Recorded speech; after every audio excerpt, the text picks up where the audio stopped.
Or, for example, did we essentially destroy civilization and all crawl into a pod and we're currently hibernating in a VR reality that we think is the world? Or are we kept here, or is this insertion of your consciousness, you're born with amnesia. You live a life and get indications you may have lived others, and you start studying it and you find out other people have done the same. So did you pop in here with amnesia willingly or unwillingly?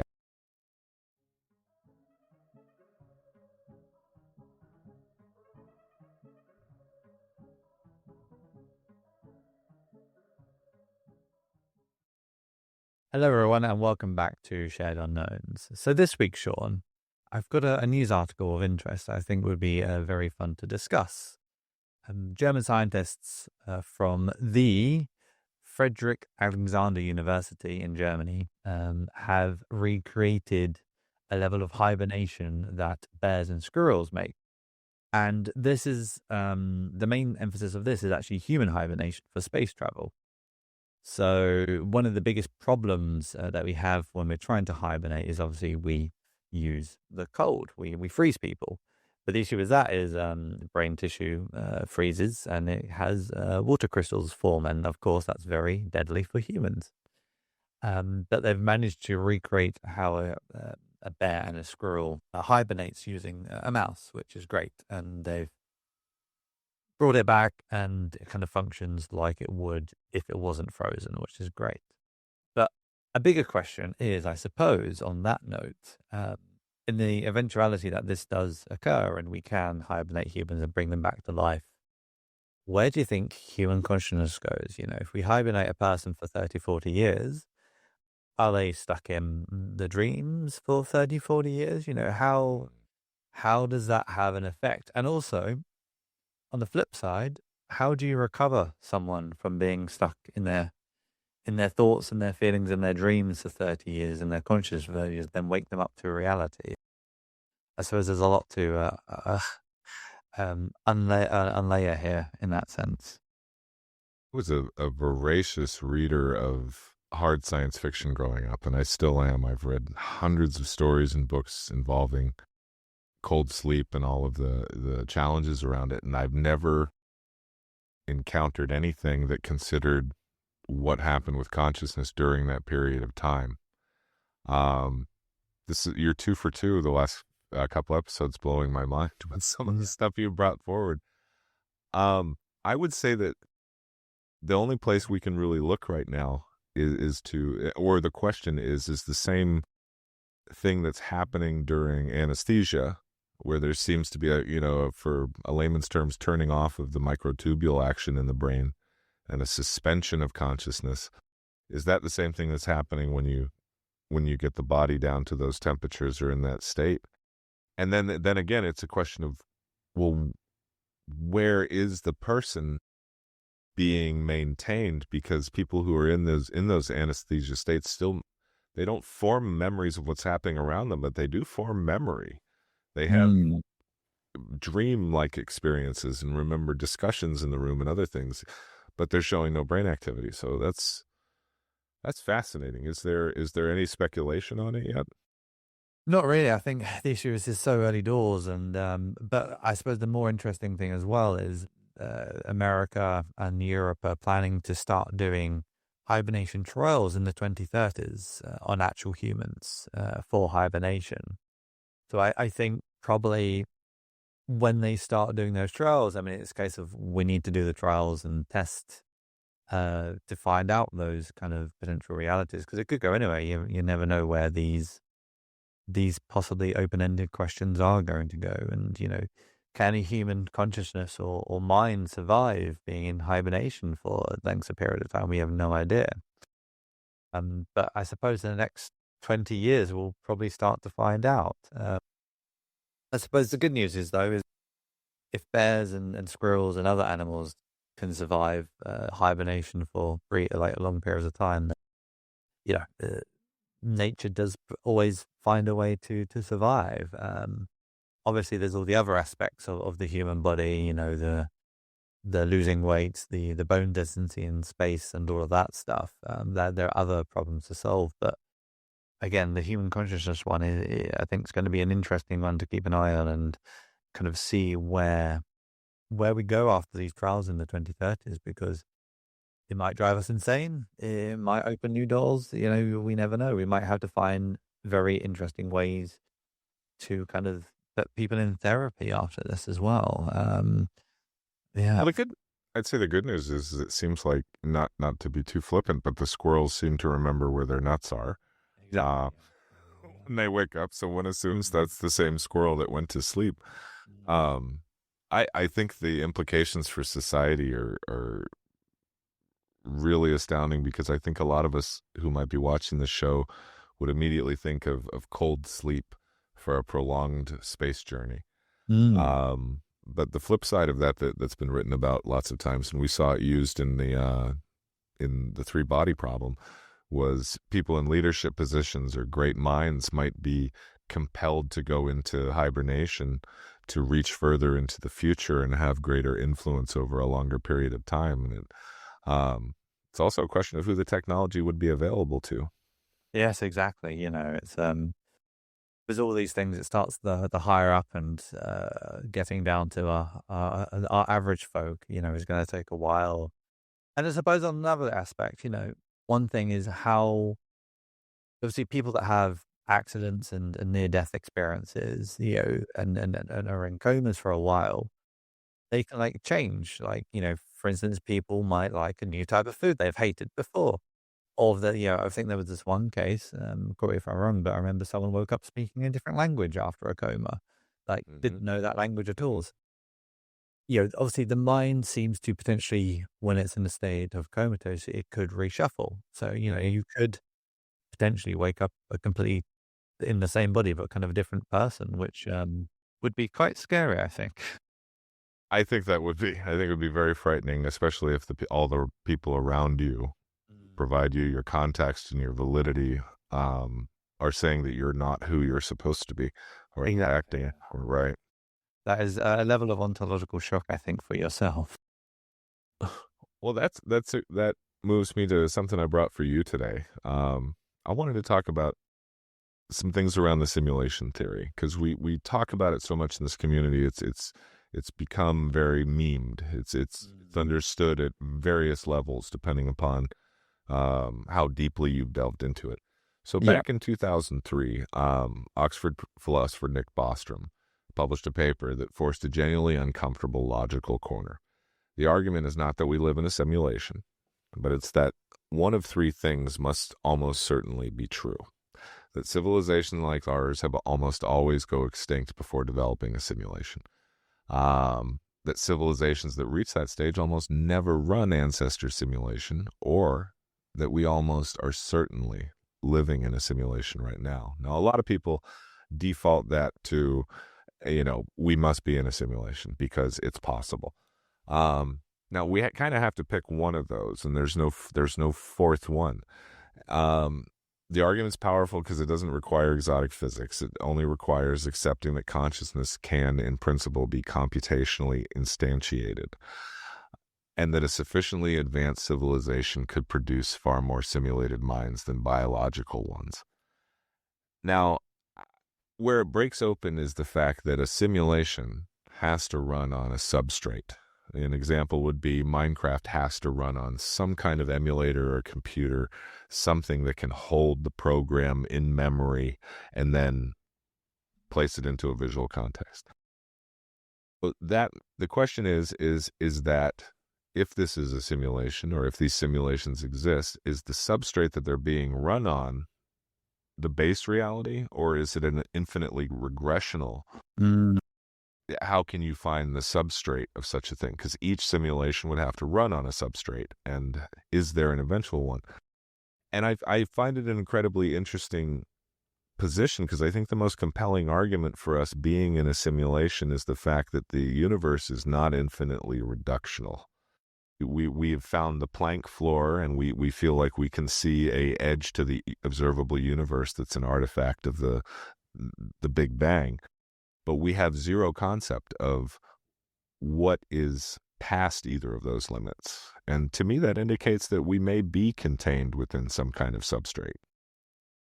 No, you're correct, and I think it's going back to the age-old philosophy of there being different dimensions. The first, second, third, fourth, fifth, sixth, and so on and so on. Are all those in the simulation, kind of, if you're looking at the simulation, are all those different servers? The third dimension which we live in is one server, the second dimension is a different server, and they're all connected. And they're running on the infrastructure that runs whatever runs the simulation. And I think it's a very interesting thing, because I know the simulation theory has been around a while now, Mhm.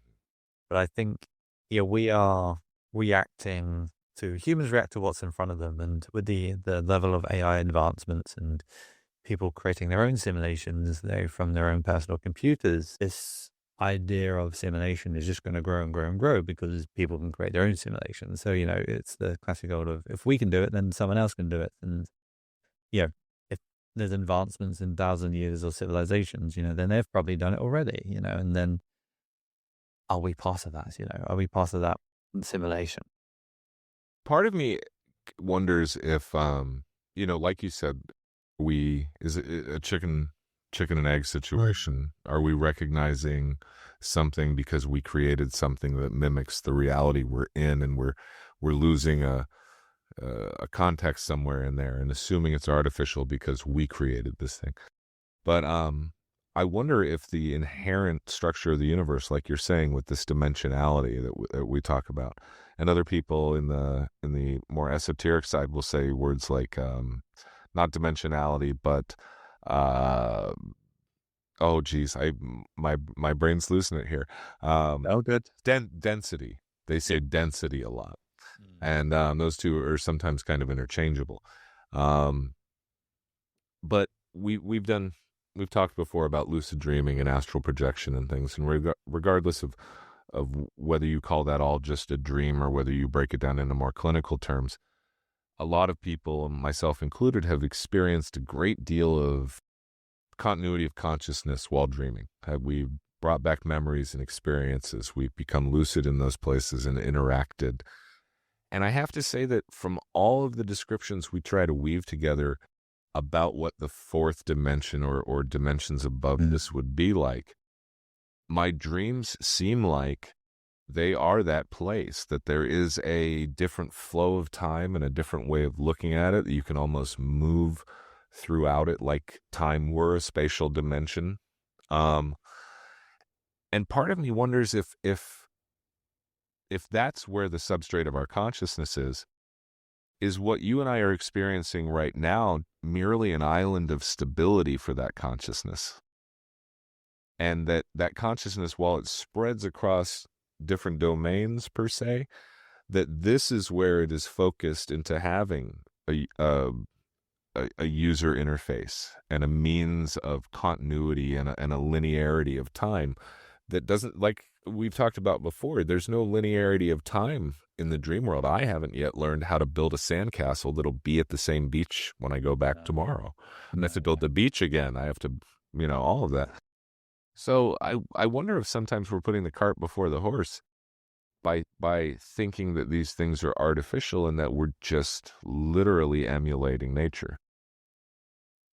And maybe that is nature. It is what we would call simulation. That is actually nature. I think with the dream stuff, it kind of likens to, when you generate images via ChatGPT or something, every single image is slightly different. Even though you're trying to make the same thing, every single dream is slightly different, and every single reality in that dream is slightly different. And you're right, like the idea or the theory behind the fourth dimension is it's kind of, it is time, and it's timeless, and you can be anywhere at any point at any time, in that kind of reality. And that kind of seems what dreams are.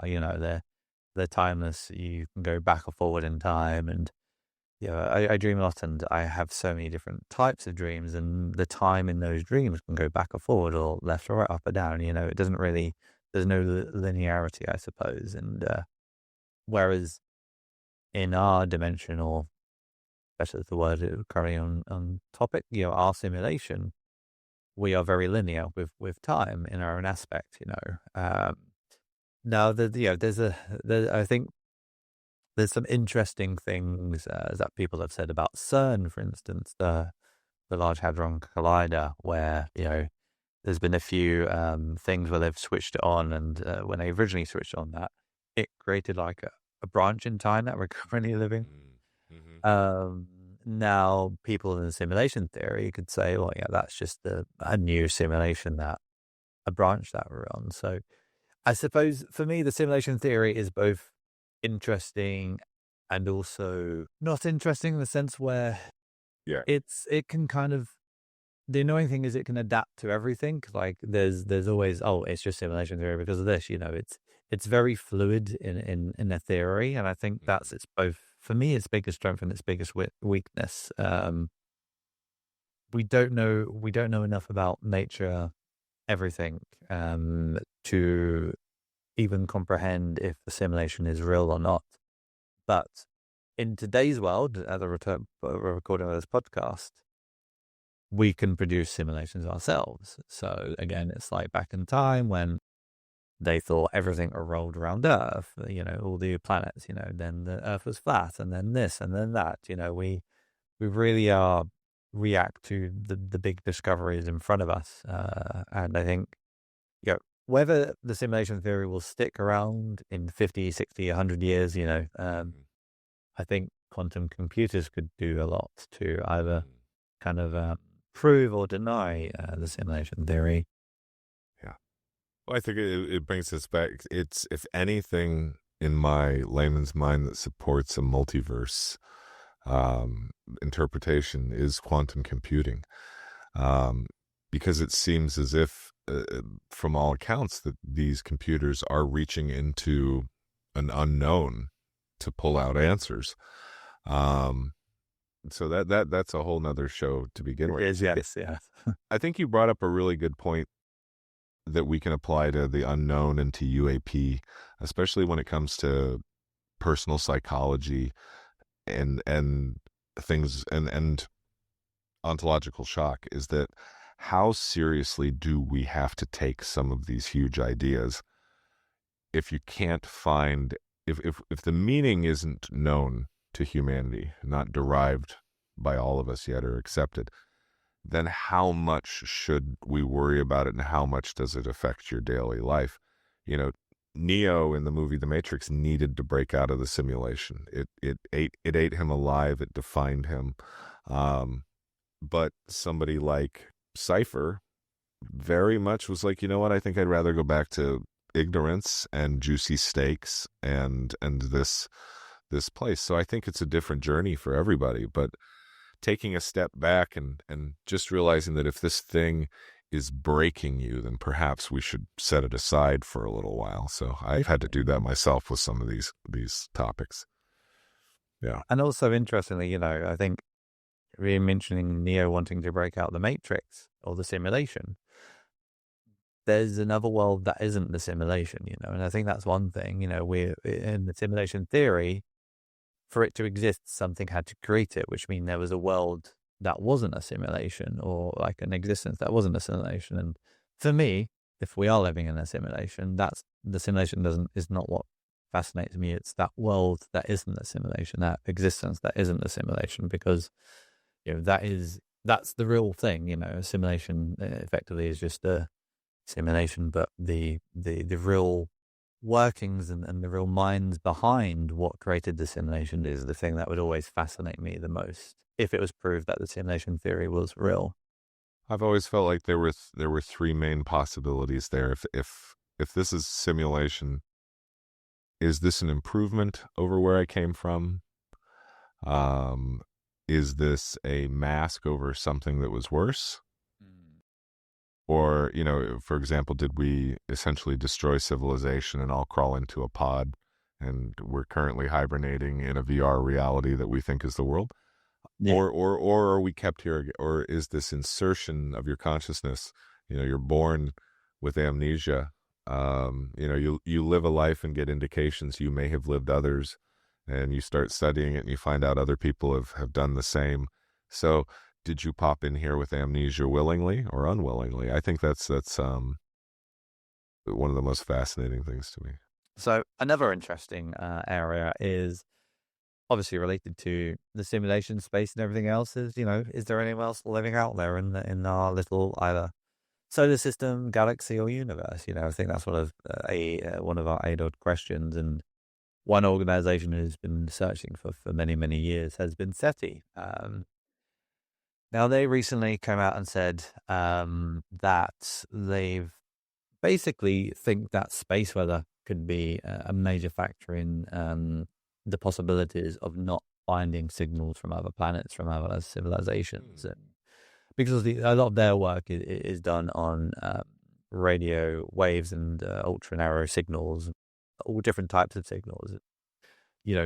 If space weather was to affect that signal or knock it off course, we would never ever hear from it. So SETI are potentially looking to maybe kind of broaden their horizons and how they look and search for civilizations out there. And because I think the major issues is M dwarf, which make up about 75% of our stars. And the issue is because they make up so much of our stars, they're the ones that are more likely to cause this fluctuation in kind of solar winds and stellar winds affect those signals. If 75% of all stars are causing issues by kind of making these potential signals kind of obsolete, then that's a big problem to solve. And I think finding other ways or even other methods of searching for civilizations deep in space, would be kind of a very good thing for all of us, in the sense where I suppose, just as I'm talking about this and thinking about it, if we were to find, hey, this planet 10,000 light years away has a signal that does represent a civilization potentially, like, that is a different level of disclosure to the disclosure where, for instance, the disclosure that we're talking about in the modern times, where they're already here. They've been visiting here and all of that stuff. How do you think humanity would react to that level of disclosure, where we can confirm there is a civilization about 10,000 light years away, that anyone in this lifetime is never ever going to meet them or see them or anything, but we know they're there, because we can hear them. We can see they exist through their signals. How do you think that disclosure would kind of affect us as humanity? I think that would probably be the easiest way to work this in without really traumatizing anyone, is to create a great distance, and distance not only in distance but in time, and then assuming that we in some way decode the signals to derive information about them. I think it'd be a fascinating way to open humanity's eyes to their place in the cosmos.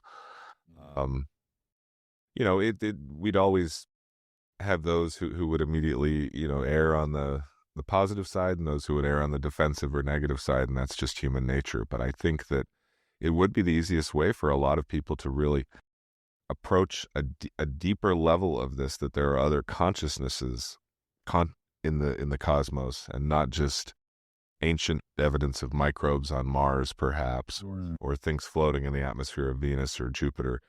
That would be incredible. Yeah. And it kind of almost gives humanity like a common goal, where we know there's potential life out there on this planet. There's like the percentage is so high that it's more than likely, and we can spend however long trying and find techniques to kind of visit them or at least communicate with them, and that would bring a whole level of kind of technological kind of advancements within itself. I suppose the only other side of that coin, though, the more kind of the double-edged sword, is, do you poke a hornet's nest? Do you poke something where you have no idea who, what, where, when, why they are? So yeah, it's humans' curiosity will probably get the better of them in that, and I think we would try and make efforts to contact them or something. But I know sometimes you don't want to contact the people because you don't know what they are or what they do or how nice or nasty they are, I suppose.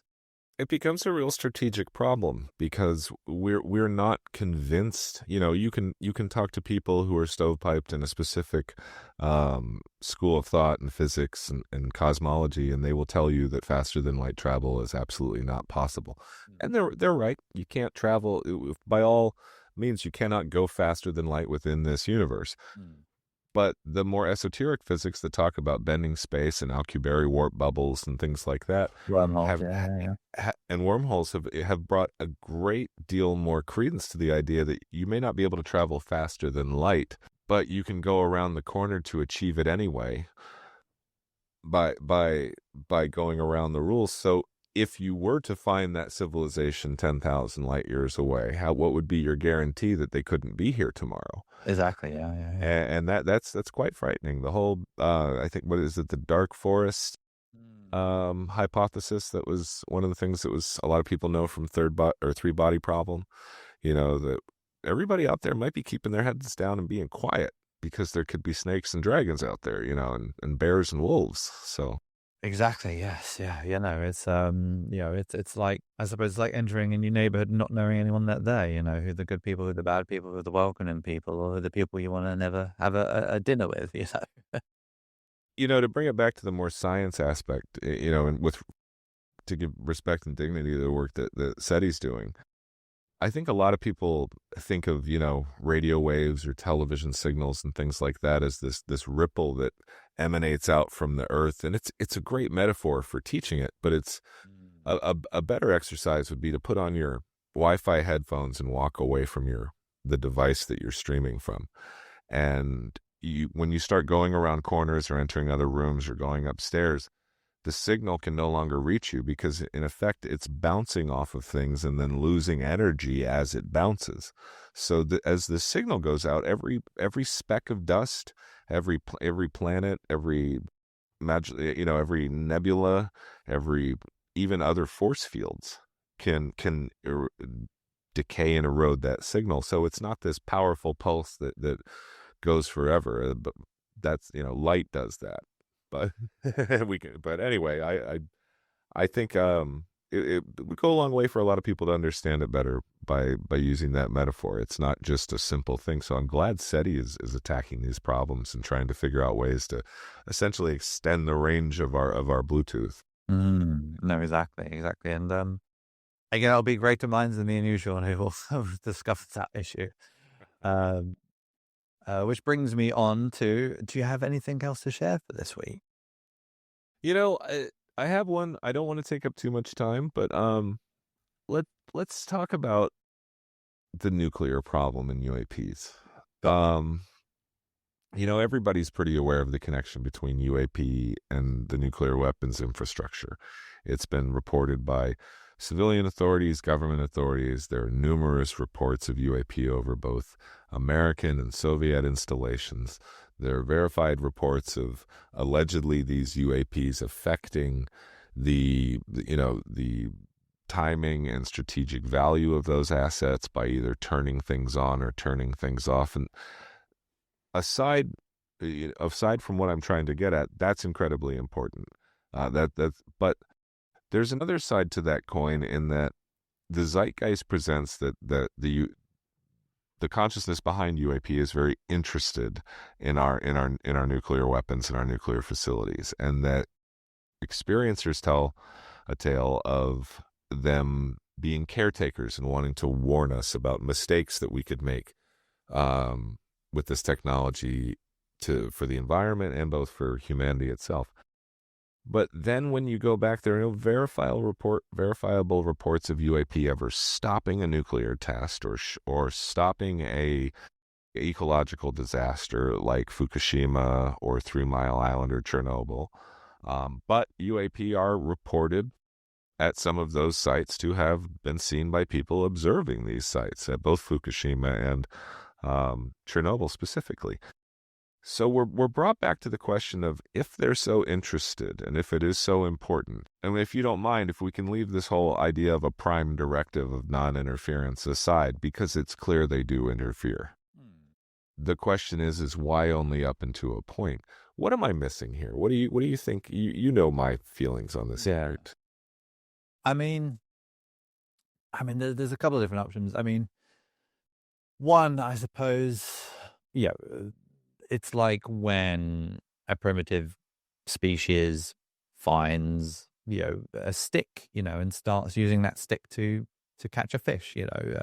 Are we necessarily interested in what that monkey is doing, or are we interested in the fact they're using a stick? And on the flip side, are we interested in what the humans are doing with the nukes? Or are we more interested in the nukes? I suppose for me, that's kind of how I approach this kind of subject is, what are they more interested in? Because if they're interested more in the nukes, then they wouldn't really interfere. They would just see what happens with them, Mm-hmm. If they're more interested in the humans, then again, they would interfere up until a certain point. But then again, as you said, they haven't stopped any catastrophes. We've had many nuclear catastrophes, and there's been no life saving of that, as far as we know. The only people that have saved humans' life in nuclear disasters have been humans. Mm-hmm. The heroes of the Chernobyl firefighters and the miners, and then the people at Fukushima as well, just to name a few people. So maybe they're just looking down and just like, what are these people doing?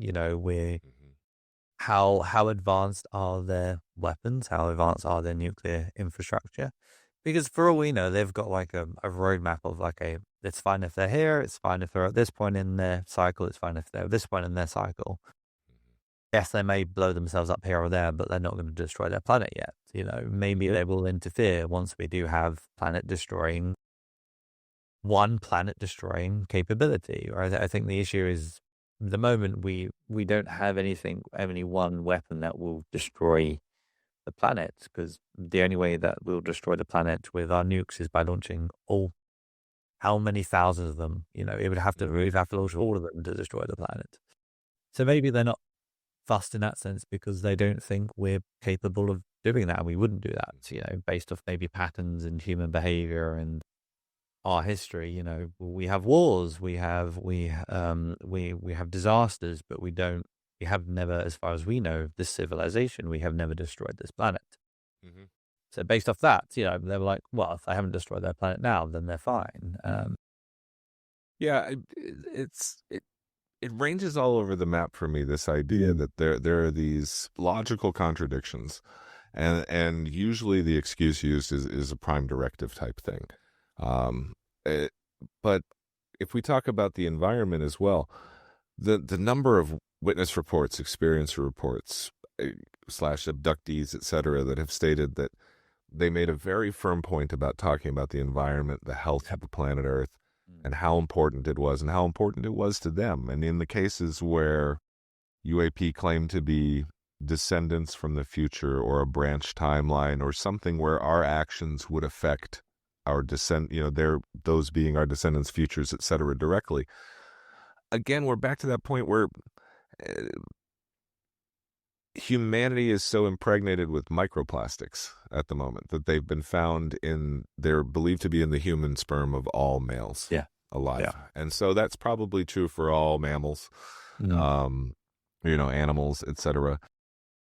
And so they obviously have made no effort to change that, though their technology seems godlike. One would assume that they could clean up as well as they can go fast.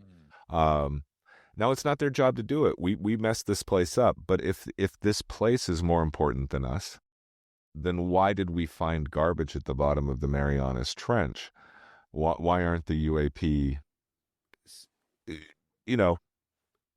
out of sight, out of mind, but cleaning up where they can? And it doesn't seem that they are making a positive impact whatsoever. It just seems to me they're making an aloof, confusing impact no matter where they're seen. And I suppose that's one thing, like, again, assuming the NHI and these Eurasians are living intelligence from other planets or other dimensions, that's not to say they've got a completely different moral compass than us. We are humanity. We have our own humanity as humans.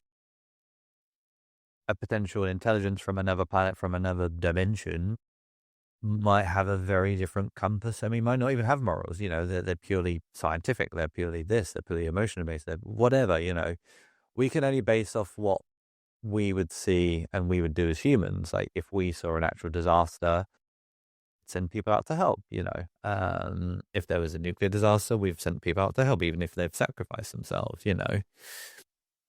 but a civilization or an entity or an intelligence from another world or whatever wouldn't necessarily think like that, depending on their own history and their own and how they got to where they are. They might just see us as a petri dish of like, oh, that's interesting there. Oh, that's interesting there. Oh, let's poke this, but let's not do that. It's like, and of course,